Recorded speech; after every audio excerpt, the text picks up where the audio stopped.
Ghosts and Spiders by Paycheckgurl. Summary. When Peter follows Mary Jane to Amity Park for a movie shoot, he meets a ghost boy he has more than a little in common with. Unfortunately, certain members of their rogues gallery have more than a little in common as well. Chapter 1. Peter Parker, underpaid high school science teacher, even more underpaid freelance photographer, and unappreciated superhero crawling into the bedroom he shares with his wife, Mary Jane, through the window. His nightly patrols of New York City have been relevantly uneventful, although the usual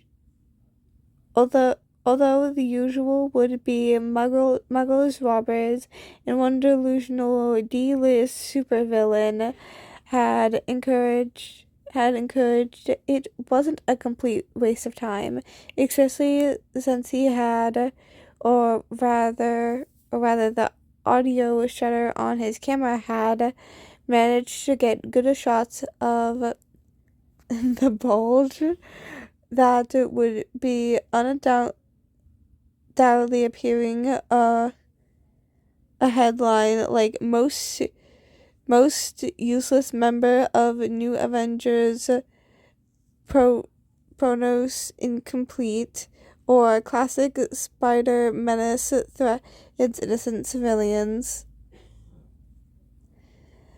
But a paycheck was a paycheck, and after all these years, he couldn't help but feel a weird sense of loyalty to J. John Johnson, determined and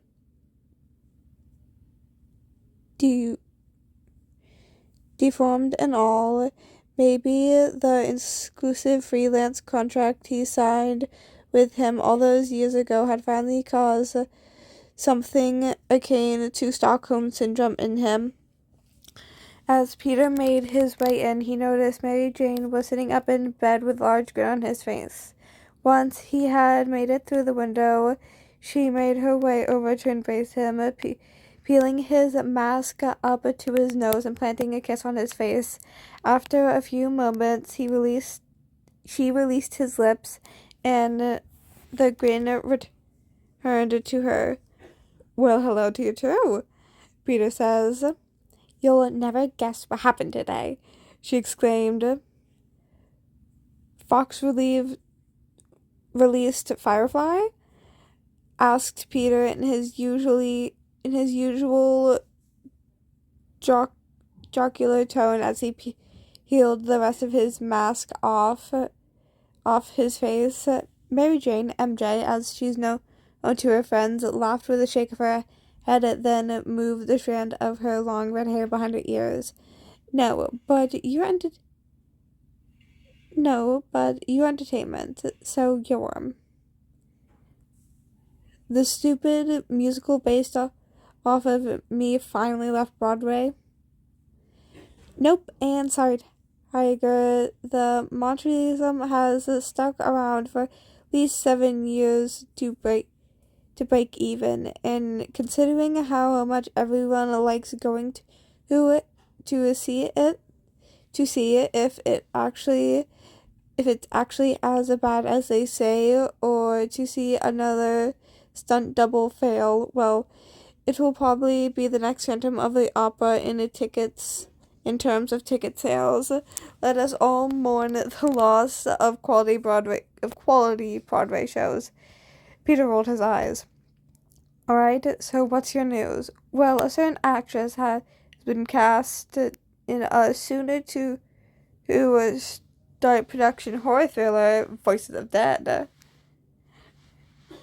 "Jennifer Aniston?" "No!" She punched his arm. "Me!" "MJ, that's great!" He meant it. After all the trouble and hardship Mary Jane had had to endure over the years. It was about time something good started coming her way. But Peter remembered something. But what about your play? She sighed. Well, it had a good run and the reviews have been doing well, but it's set to close in a week, and I've been looking through scripts, and truth be told, there's really no characters that fit me in anything that's casting right now. Plus, with summer vacation coming up for you, we're going to need the money. God knows Jameson alone won't cover us. And short of making the jump off to Broadway, on which, granted, I wanted to do someday, but not going to happen overnight, theater isn't going to pay the bills like a good old holy weird will right now. But don't worry, she clarified. This won't be like the Lobster Man thing where I'll be in LA for months. It's a small part, and the director's famous for getting through shoots quickly. So at most, I'll be taking 2 weeks. Huh. So when do you leave? Well, let's see. It turns out the shooting location will be in the Midwest. Supposedly the town we'll be in is actually haunted. And this is the cool part. During the same time, Midtown High has their spring break. She smiled seductively. If a Spider-Man can manage getting one of his superhero buddies to cover him for a few days, maybe a Mr. Parker can accompany me for a part of the shoot. She batted her eyelashes. Well, Miss Winston Parker, are you proposing me? Teased Parker. Why, yes, Tiger, I believe I am. You do realize I'm a married man. I don't think your wife will mind. You sure? Pretty sure, seeing as she's about to place a call for 2 tickets to Amity Park. Enemy? Like Enemyville Horror? The town from Jaws? Peter asked, distracted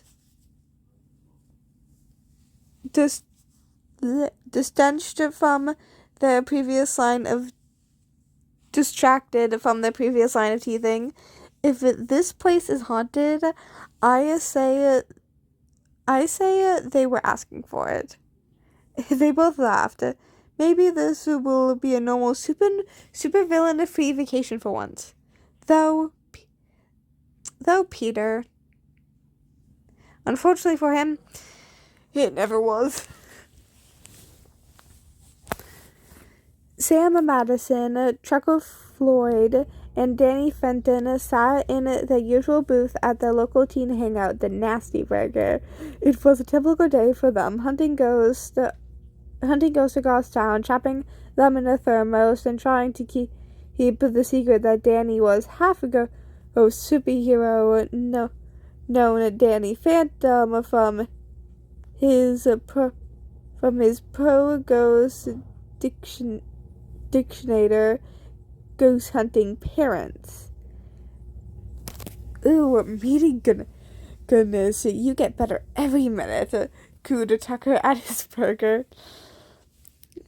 Tell that to the how they made it out of it, said Sam with biting sarcasm as she played with her salad.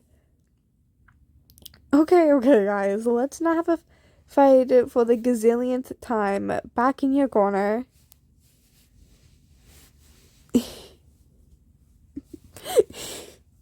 Here she started it, the two said in unison. They were an odd group, all a social outcasts for their own reason. Tucker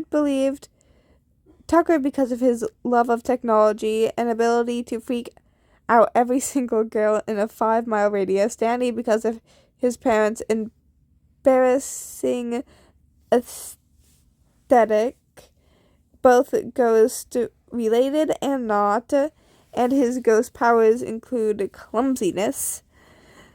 And Sam due to not wanting to be associated with the snobs that made up her tax bracket and her gothic sense of style. Although recently things have been looking up for them. Both Danny and Tucker had dated a formerly popular Verida, and the beautiful Pauletta had started paying attention to Danny, even if it was only because she loved his alter ego and noticed Phantom seemed to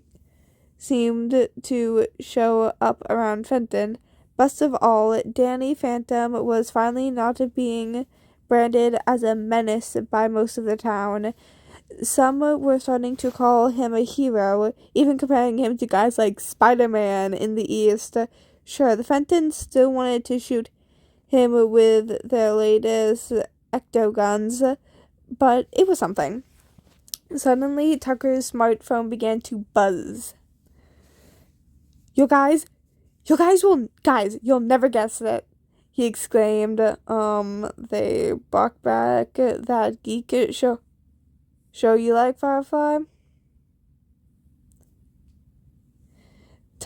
Tried Sam. My sister finally realized I should stop trying to hypnotize us. Tried Danny. Nope, you do? Nope, you do realize that's never gonna happen, replied Tucker. Jazz, if nothing else, meant well by her attempts to help her ghost geister, as she called them, through her psychological training, could be more than a little annoying at times. Although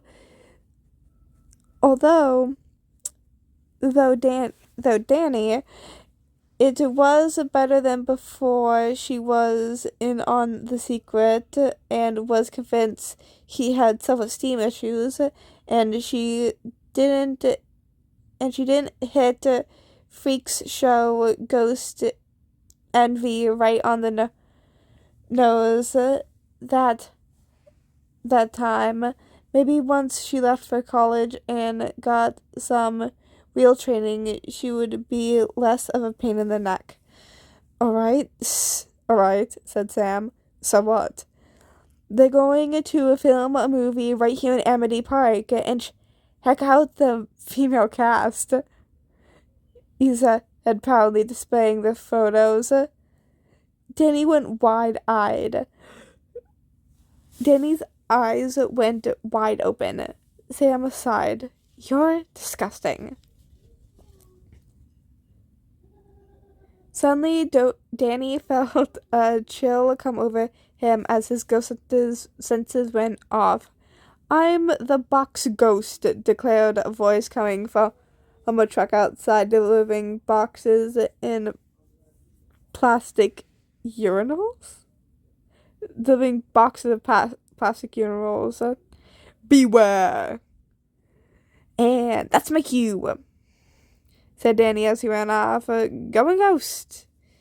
Beyond the reoccurring joke of a villain that was the box ghost, a more sinister villain watched his prey intently as he did his mysterious Bond Factory, whom he prior to a live feed. Mr. Master, an unknown man from the shadows. This may be a start of a beautiful friendship. A psychotic, high-pitched laughter filled the Wisconsin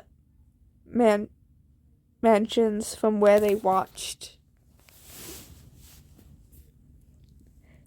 Chapter 2. A month later, Peter and MJ found themselves in what had come to be the strangest town, either from them either of them had ever seen. It was, by all accounts, a small town with one high school, a limited land area, and cheery signs that declared it to be a nice place to live. But then it also had an aesthetic of a larger city full of skyscrapers, roundhouses, and one building that sported some sort machinery contraption on top of the neon sign reading Fenton Works. That struck even with two jaded New Yorkers. And as Peter was so quick to point out, the high school was called Casper High. If ghosts did reside in Amby Park, someone was really asking for it. Their foyer into sightseeing was cut short by an early shoot for MJ. They made their way to the temporary lot which currently occupied the local park, and MJ was quickly whisked off to hair and makeup whilst Peter took his place among the spectators. And oh, there were even spectators. Beyond the official area were invited family, friends, press, and currently unneeded cast and crew sat and ate the catered food. The mob of curious town people watched from behind yellow bars, Tucker, Sam, and the Fentons among them.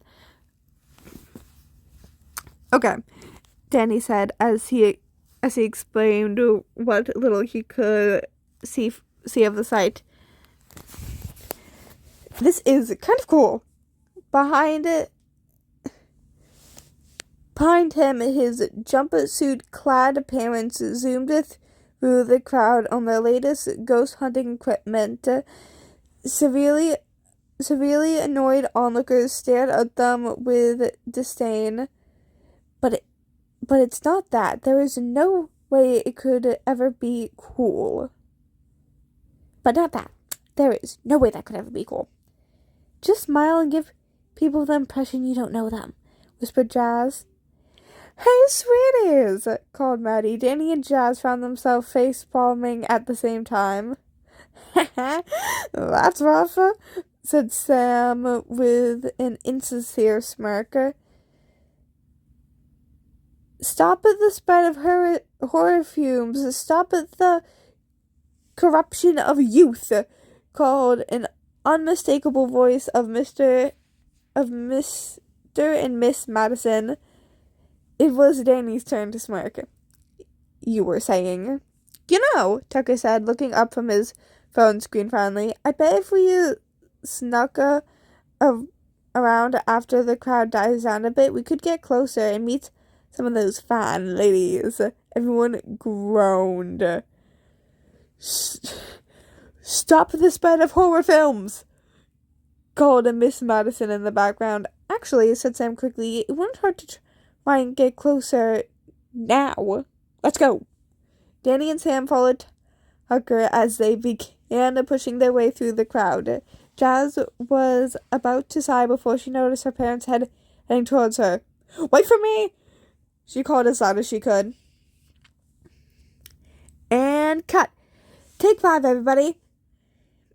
Mary Jane quickly left the set and made her way to a refreshments table, keeping an eye out for Peter in the assembled sea. True to the rumors, her directors seemed to like things done as fast as they were done fast, and they were already ahead of schedule. As she went to grab a water bottle, she noticed 4 kids she hadn't seen before. Guys, I'm pretty sure we're not allowed to be here. We need to leave before we get in trouble. This is the kind of thing that might go on records, and that's the last thing you guys need. It was a girl with orange-red hair talking. MJ bit her lip a little as she no noticed her headband, which resembled one that was a part of the trademark look of Gwen Stacy. Even after all these years, it was hard to not be a little saddened by remembering her friend. Osborne's latest scheme, which had involved an attempt to throw MJ off the building, certainly hadn't helped.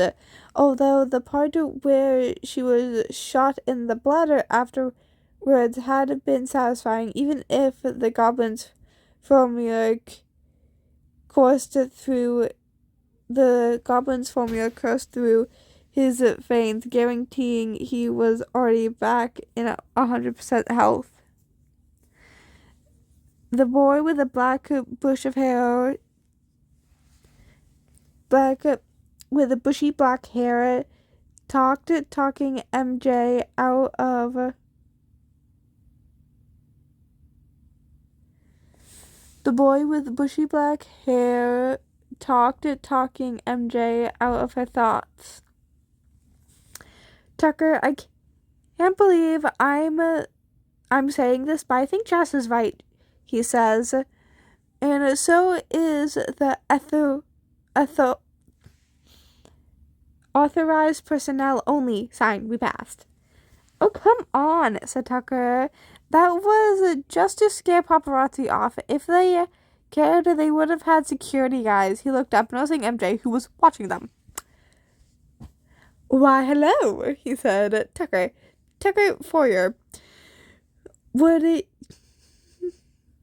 you be interested in getting your Wi-Fi fixed? Followed by the dinner of your life. The others groaned behind him. Ignore him. Oh, that's sweet, MJ laughed. Can I bring my husband too? Tucker's face deflated while the others laughed. He's somewhere in the crowd. Oh, hey, Tiger! He called, finally getting a glimpse of him, waving him down. Hey, said Peter, making his way over, giving Mary Jane a peck on the cheek. I was just talking to Rob's security guy. You'd think he'd be busy.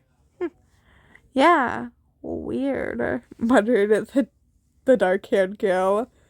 We'd better get going, said the boy. MJ noticed that he had began to stare distantly and shiver as he were cold. Despite the warm spring air, he could have sworn she saw his breath. Besides her, she noticed her husband pull a familiar, alarmed face. Nice meeting you. Bye, he called, running away with his friends in tow. MJ was no longer paying attention. She looked at Peter. The spidey sense is tingling, he whispered in her ear. You bring the suit? She whispered back, wearing it. Am I in the doghouse for that? What do you think, Grover? She said as she heard the director calling for everyone to get ready as Peter ran towards the impending danger. Danny wasted no time. The minute he was clear of the crowd and his parents detecting the equipment, he turned into a ghostly alter ego with Jazz, Tucker, and Sam following closely behind on ground, phantom thermos in hand. Danny zoomed through the sky, searching for his target, or so he thought. Sculler, the self-destructor, greatest hunter of ghosts, stared at him, his suit shining and free of any signs of the last battle. According to Sulker, it was Danny Phantom whom was the target. But it wasn't making his move. He stood there as if bored. Danny tried to keep his thoughts from showing on his face, why should I be concerned? Anyways, he thought, Skulker was usually kind of a joke. I have bigger concerns than fighting you. Welp. He said, says the guy that spends every minute of time we've known each other trying to mount me or whatever. Seriously, dude. I think you might be slipping a bit. And you were so messed up to start with. He smirked. Fine then. I believe the word you're looking for are the words you're looking for are bring it on. Danny began to shoot plasma beams with the instant that closing then closing in a series of punches and kicks. Strangely, Sulker didn't bother shooting missiles or way back, but let him protocoling all the select parts of his armor. Protecting only select parts of his armor. Danny was just about to go for the final blow, releasing Skulker's helm from the suit that allowed his true weak ghostly form to be sucked into the thermos before Danny felt a sticky glue-like substance over his arm, handcuff style from behind. I have no idea who you are, said his attacker, but what did this guy do to you? Danny phased through the substance and turned around to see none other than the face of Spider-Man sticking to the window of the building next to him. Skulker wasted no time escaping, making sure to get footage of the impeded scuffle and holy grail of irony his benefactors were after. Okay, and that is all for the day. Chapter 1 and 2. This is a 4-chapter series. So I will most likely do the next 2 chapters together as well. I mean, this should only be 2 videos for this whole podfic. See you guys next time. Bye! Capca and Cap.